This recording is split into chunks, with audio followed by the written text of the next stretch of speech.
ज़्यादा देर ना करते हुए एक बार सिलेबस देख लेते हैं। हमने अपनी यूनिट 1 स्टार्ट की थी बिजनेस एनवायरनमेंट और इंटरनेशनल बिजनेस की, जिसमें से हम फर्स्ट लाइन हमारी कंप्लीट है, सेकंड भी कंप्लीट है, थर्ड भी कंप्लीट है। हमने फॉरेन डायरेक्ट इन्वेस्टमेंट भी कर लिया, बीओपी का भी कर लिया, रीजनल इकोनॉमिक इंटीग्रेशन भी कर लिया, वर्ल्ड बैंक, यूनकैट, अनटैड सब कुछ कर लिया, WTO भी कर लिया था, उसके फंक्शंस और ऑब्जेक्टिव्स। जस्ट हमारा जो टॉपिक रह गया वो रह गया एग्रीकल्चर एग्रीमेंट, गैस, ट्रिप्स और ट्रिम्स को। इनको आज के सेशन में इनको कंप्लीट कर देंगे। सो बढ़ते हैं, स्टार्ट करते हैं बिना लेट किए हुए 51 पेज से। सो मूव ऑन करते हैं हम अपने टॉपिक पे। सो इट विल बी, ये इंडस्ट्री वर्टिकल्स हमने सारे कर लिए थे ऑलरेडी, ये सारी चीज़ें हमने कर ली थी। सो यहाँ से करना है, ये देखो ये रहा एग्रीकल्चर एग्रीमेंट। सो स्टार्ट करते हैं। सो स्टार्ट करने से पहले again do subscribe like my channel, और टेलीग्राम चैनल भी आप ज्वाइन कर लो, वहाँ पे आपको PDF मिल जाएगी आज के सेशन की, बाकी सारी भी वहाँ पे पढ़ी हैं। फाइल सेक्शन में जाके आप देख लो, आपको सारी क्लासेस की PDF फ्री में मिलेंगी, आपको कुछ भी 1 रुपया देने की जरूरत नहीं है। सो आज का सेशन स्टार्ट करते हैं। सबसे पहले आते हैं एग्रीकल्चर एग्रीमेंट। देखो जो ये एग्रीकल्चर एग्रीमेंट है ना, ये एग्रीमेंट WTO के अंदर आता है, यानी वर्ल्ड ट्रेड ऑर्गेनाइजेशन के अंदर जो एग्रीमेंट्स आते हैं उनमें आता है सबसे एक एग्रीकल्चर एग्रीमेंट, जिसका एम था इस्टेब्लिश करना फेयर और market oriented agriculture trade practices.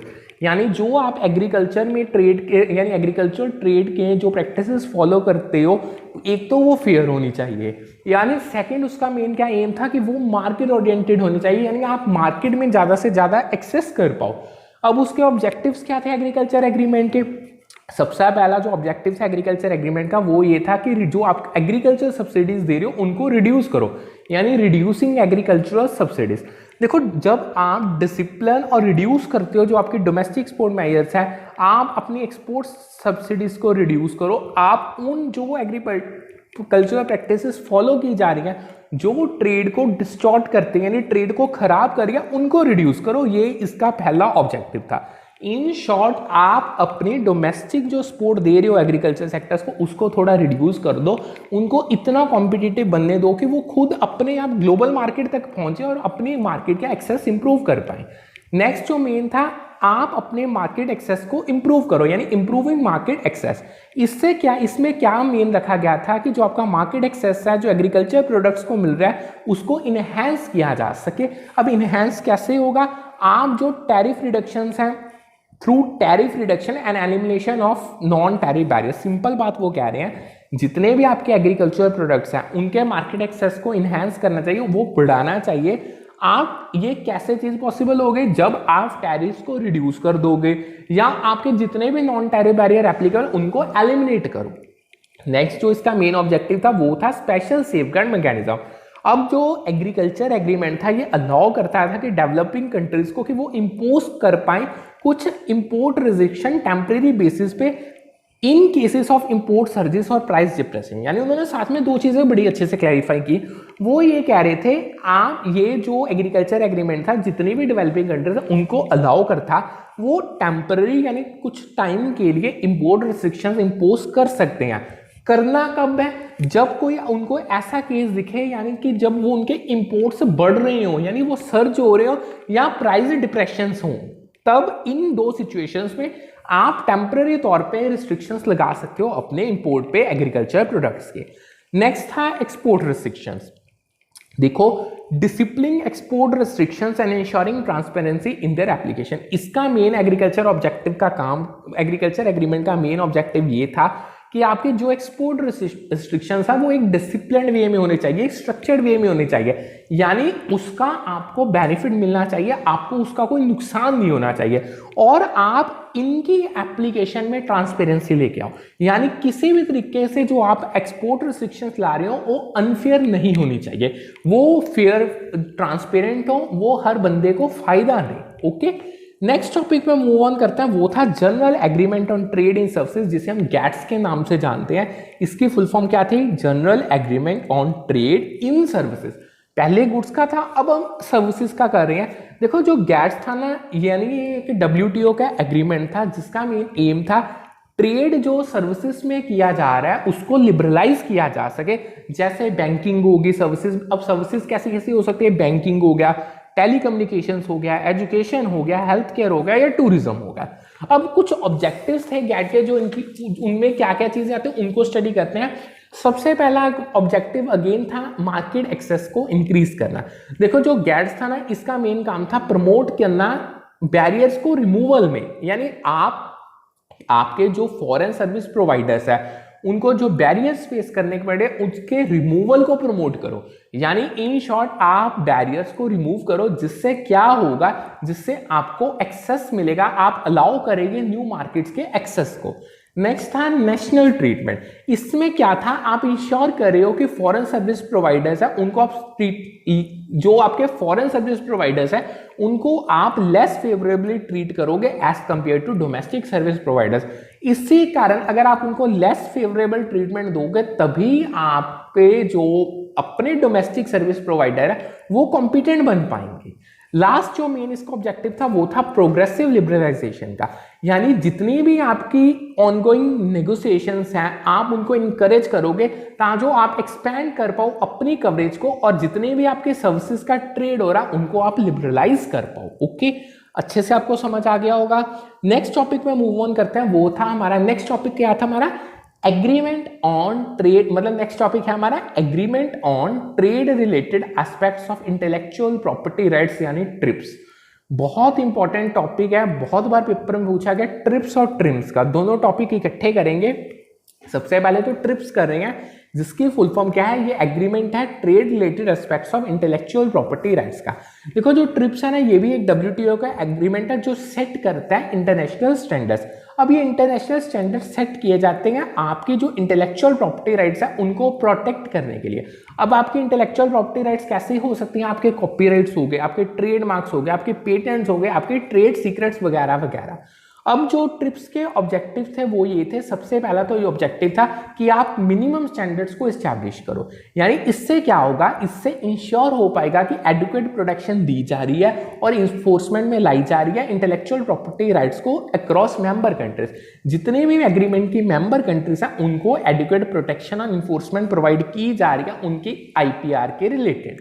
Second था टेक्नोलॉजी को ट्रांसफर, यानी ट्रिप्स का जो एग्रीमेंट था ये प्रमोट करता था कि जो टेक्नोलॉजी ट्रांसफर है डेवलपिंग कंट्रीज में किया जाना चाहिए ताकि जो उनको सपोर्ट मिल सके उनकी इकोनॉमिक और सोशल डेवलपमेंट में। ओके, नेक्स्ट था balancing rights and public interest. इसका मेन एक एम ये भी था कि बैलेंस स्ट्राइक किया जाना चाहिए IPR की प्रोटेक्शन में, और जो आपके मेंबर कंट्रीज हैं उनको भी अलाउ किया जाना चाहिए कि वो मेजर्स ले सके पब्लिक हेल्थ को सेफगार्ड करने के लिए, उनके पास मेडिसिन का एक्सेस हो और जितनी भी पब्लिक इंटरेस्ट में चीजें हैं उनके लिए भी पॉसिबल हो। सो इन दो चीजों में बैलेंस को स्ट्राइक करना ट्रिप्स का एक मेन ऑब्जेक्टिव था।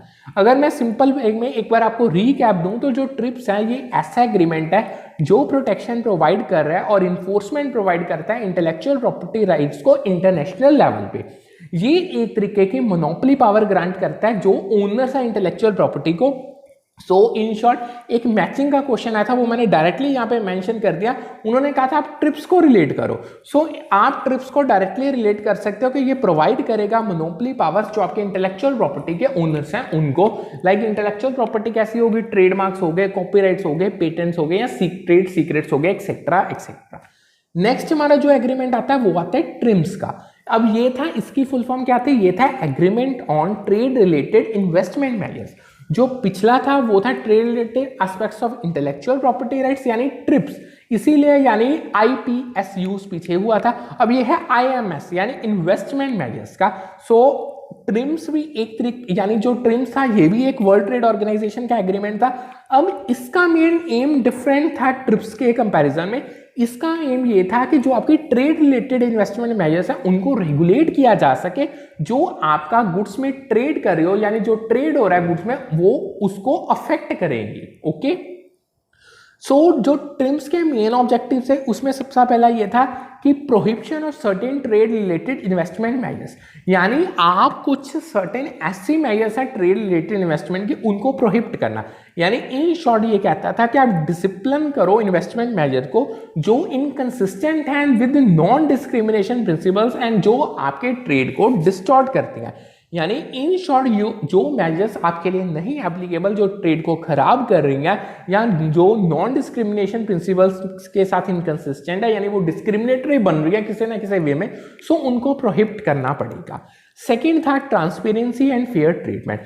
जो ट्रिम्स का एग्रीमेंट था ये इस चीज को क्लैरिफाई करता था कि आप ट्रांसपेरेंसी इंश्योर करो इन्वेस्टमेंट मेजर में, और आप फेयर और इक्विटेबल ट्रीटमेंट प्रोवाइड करो फॉरेन इन्वेस्टर्स को। और सो जो ये एग्रीमेंट थे और ये WTO के फंक्शन के साथ कलेक्टिवली वर्क करते थे। किसके लिए ये कलेक्टिवली वर्क करते थे? ये कलेक्टिवली वर्क करते हैं कि ताकि जो आपका ग्लोबल ट्रेड होगा उसे अच्छे से फैसिलिटेट किया जा सके, जितने आपके ट्रेड बैरियर्स हैं उनको रिड्यूस किया जा सके, आप एक तरीके से फेयर कंपटीशन को प्रमोट करो, अपनी इंटेलेक्चुअल प्रॉपर्टी राइट्स और जो इन्वेस्टमेंट मेजर्स हैं उनको यूज करके आप अपने आप को प्रोटेक्ट करो। इन शॉर्ट जो ट्रिम्स था ये बेसिकली सिंपल वे में रूल्स और रेगुलेशंस थे जो किसके साथ रिलेटेड थे कि आप फॉरेन इन्वेस्टमेंट जो मेंबर कंट्रीज कर रही है उनको आप कैसा ट्रीटमेंट दे रहे हो। इसका एम यही था कि आप लिबरलाइज करो इंटरनेशनल इन्वेस्टमेंट। सो अगर इसका भी आपको मैचिंग क्वेश्चन आ जाए तो आप इसको मैच कर सकते हो कि TRIMs directly liberalisation of international investment के साथ रिलेटेड था। ओके, नेक्स्ट हम करने जा रही है COP27 और एक्शन प्लान, यानी कॉन्फ्रेंस ऑफ पार्टीज 27 में और एक्शन प्लान। और क्या था वो देखो, इसमें एक थी मिटिगेशन, ये भी मैचिंग का क्वेश्चन आया था, मैंने इसको फ्रेम कर दिया। जो मिटिगेशन था उसका ये था कि आप अनअबेटेड कोल पावर है उसको फेज डाउन करो, यानी phase down unabated coal power. Second था कैपिटलाइज, आप लॉस और डैमेज फंड को क्रिएट करो। टेक्नोलॉजी में क्या था? प्रमोट करो क्लाइमेट नो हाउ सॉल्यूशंस, यानी आप टेक्नोलॉजी को यूज करके क्लाइमेट के सॉल्यूशंस फाइंड आउट करो। लास्ट इसमें था कैपेसिटी बिल्डिंग का, आप इंपावर करो सारे स्टेक होल्डर्स को कि वो क्लाइमेट एक्शंस में इंगेज कर पाए। ओके, इतना आपको अच्छे से क्लियर हो गया। अगर आपको कोई भी डाउट है तो you can message me on Telegram या आप यूट्यूब के कमेंट सेक्शन में मेंशन कर दो, मैं आपका डाउट 101% श्योर है कि उसको क्लियर कर दूंगा। आप टेलीग्राम को ज्वाइन कर लो, वहां पे आपको आज के सेशन के और जितने भी पिछले सेशन था, आज 9 सेशन है, आज के सेशन में हमारी यूनिट 1 कंप्लीट हो जाएगी। पेपर 2 जिनका कॉमर्स है उसकी कुछ ही टाइम में हम पेपर 1 को भी स्टार्ट करेंगे, उसकी भी फ्री क्लासेस कंडक्ट करेंगे। सो आगे बढ़ते हैं नेक्स्ट टॉपिक पे, जो है ये बड़ा अलग सा हटके टॉपिक है, पेपर में बहुत बार पूछा गया, सो इसको ध्यान से समझना। देखो जो पहले तो ये लाइन समझो, the collapse of Eastern Europe in 1989 and the USSR in 1991 led to the emergence of transitory economies. देखो जब आपका जो ईस्टर्न यूरोप था जब वो 1989 में कोलैप्स हुआ और जो आपका यूएसएस था वो 1991 में कोलैप्स हुआ, इन दोनों के कोलैप्स के कारण क्या हुआ, जो आपकी ट्रांजिटरी इकोनॉमिक्स है उनकी इमर्जेंस हुई, वो डेवलप हुई। डिटेल में चलते हैं इसकी। देखो 1989 में ना कुछ ऐसे इवेंट्स हुए लगातार सीरीज में हुए, जो ये हुए कहाँ पे थे, ये ईस्टर्न यूरोप में हुए, जिसके कारण क्या हुआ, जो आपका कम्युनिस्ट रिजाइम था वो कोलैप्स हो गया और जो आपका सोवियत लेड सिस्टम था ना वो डिसमेंटल हो गया। इस पीरियड को ना कॉमनली फॉल ऑफ कम्युनिज्म के नाम से जाना जाता है और रेवोल्यूशन ऑफ 1989 के नाम से भी हम इसको जानते हैं। अब जो कंट्रीज इस टाइम पे थी जो वो थी पोलैंड हो गया, हंगरी हो गया, चेकोस्लोवाकिया हो गया, ईस्ट जर्मनी हो गया, रोमेनिया हो गया, बल्गेरिया हो गया, जो जिनमें एक तरीके से सिग्निफिकेंट पॉलिटिकल ट्रांसफॉर्मेशन आई, वो ट्रांजिशनिंग में चली गई सेंट्रली प्लान्ड इकोनॉमीज से मार्केट ओरिएंटेड इकोनॉमीज में। यानी इस फेज के दौरान उनमें ऐसी ट्रांजिशन आई जैसे कि वो पहले सेंट्रली प्लान्ड इकोनॉमी से अब वो मार्केट ओरिएंटेड इकोनॉमीज बन गई। देखो डिसोल्यूशन जब सोवियत यूनियन की 1991 में अक्कर हो गई थी, तो जब जो सोवियत यूनियन था वो फेडरेशन थी मल्टीपल रिपब्लिक्स की, जिसने इकोनॉमिक और पॉलिटिकल चैलेंजेस इस टाइम पीरियड पे फेस किए थे, जिससे इवेंचुअली क्या हुआ, उसकी डिसइंटीग्रेशन होनी स्टार्ट हो गई। देखो कोलैप्स जब सोवियत यूनियन का उसने क्या किया, that was a mark of end of cold war era. यानी सोवियत यूनियन का कोलैप्स, यानी सोवियत यूनियन का कोलैप्स एक चीज ये हाईलाइट करता है कि जो कोल्ड वॉर एरा था वो एंड हो गया था और जो आपकी इंडिपेंडेंट नेशन थी उस रीजन में उनके इमर्जेंस स्टार्ट हो गई थी। इनको जो ये मोन्यूमेंटल इवेंट्स हुए थे, अगर हम इनको फॉलो करें तो जो आपकी ईस्टर्न यूरोप की इकोनॉमीज थी और जो आपका फॉरवर्ड सोवियत यूनियन था वो एक ट्रांजिशन के पीरियड्स के थ्रू गुजरा, यानी वो सेंट्रली प्लान्ड इकोनॉमी सिस्टम से एक मार्केट बेस्ड इकोनॉमी में कन्वर्ट हो गया। अब इन इकोनॉमी जब ये ट्रांजिशन हुई सेंट्रली प्लान्ड से जब मार्केट बेस्ड इकोनॉमीज में ट्रांजिशन है, इन इकोनॉमिक्स को हम ट्रांजिशन इकोनॉमिक्स के नाम से जानते हैं या ट्रांजिटरी इकोनॉमिक्स के नाम से इन्हें हम जानते हैं। देखो जो ट्रांजिशन थी ना, इसमें क्या हुआ, इसमें आपके इकोनॉमिक रिफॉर्म्स को इंप्लीमेंट किया गया, जितनी भी स्टेट ओन्ड एंटरप्राइजेस थी उनको प्राइवेटाइज कर दिया गया, ट्रेड और इन्वेस्टमेंट दोनों को लिबरलाइज किया गया, और जो आपके मार्केट इंस्टीट्यूशन थे अलग अलग टाइप के उनको स्टैब्लिश किया गया। ओके, नेक्स्ट जो आपका ईस्टर्न यूरोप का कोलैप्स हुआ था 1989 में और यूएसआर का 1991 में, ये एक सिग्निफिकेंट टर्निंग पॉइंट बन गया वर्ल्ड की हिस्ट्री में, जिसने आपकी ट्रांजिटरी इकोनॉमीज जो बनिया उनकी इमरजेंस को लीड किया था, और जो ये कंट्री से इन्होंने एक पाथ को इंबार्क कर दिया इकोनॉमिक और पॉलिटिकल ट्रांसफॉर्मेशन के। 1991 से लेकर इंडिया ने भी सिग्निफिकेंट इकोनॉमिक रिफॉर्म्स को इंप्लीमेंट किया है, जैसे उन्होंने अपनी इंडस्ट्री पॉलिसीज को लिबरलाइज कर दिया, अपनी इकोनॉमी को ग्लोबलाइजेशन के लिए ओपन अप कर दिया, मार्केट फोर्सेस को अलाउ हो गए हो। देखो कुछ हम इंडस्ट्रियल पॉलिसी डेवलपमेंट जो 1991 से इंडिया में हो रही है उनके कुछ सीलिएंट फीचर्स है, अब उनको स्टडी करने जा रहे हैं। देखो सबसे पहले क्या हुआ, जो हमारा इंडिया का प्राइवेट सेक्टर था वो एक्सपैंड होना स्टार्ट हो गया, यानी जो प्राइवेट सेक्टर का स्कोप था वो सिग्निफिकेंटली एक्सपैंड हुआ, जिससे क्या हुआ, जितने भी प्राइवेट एंटरप्राइजेस था उन्होंने एक सब्सटेंशियल रोल प्ले किया हर टाइप की इंडस्ट्री में।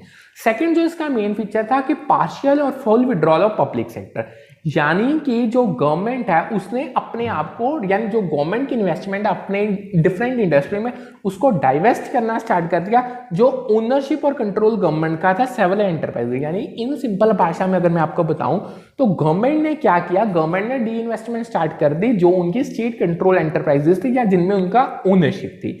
इससे क्या हुआ, जो पब्लिक सेक्टर है उसकी रिडक्शन होनी स्टार्ट हो गई। नेक्स्ट जो मेन फीचर था कि increase exposure to foreign competition, जो इंडियन इंडस्ट्री थी वो ज्यादा ओपन हो गई थी अब फॉरेन कंपटीशन के लिए, जिससे क्या हुआ, फॉरेन कंपनीज उन्हें स्टार्ट कर दिया ऑपरेट करना डिफरेंट सेक्टर्स में, और इंटरनेशनल ट्रेड और इन्वेस्टमेंट को बड़ी प्रमोशन मिली। सो ये तो कुछ ऐसे मेन सेलिएंट फीचर्स थे जो इंडस्ट्रियल पॉलिसीज 1991 से इंडिया से लेके। अब नेक्स्ट एक मैंने इटैलिक में लाइन किया, बोल्ड ट्रली में बहुत इंपॉर्टेंट है, इसको ध्यान से देखो।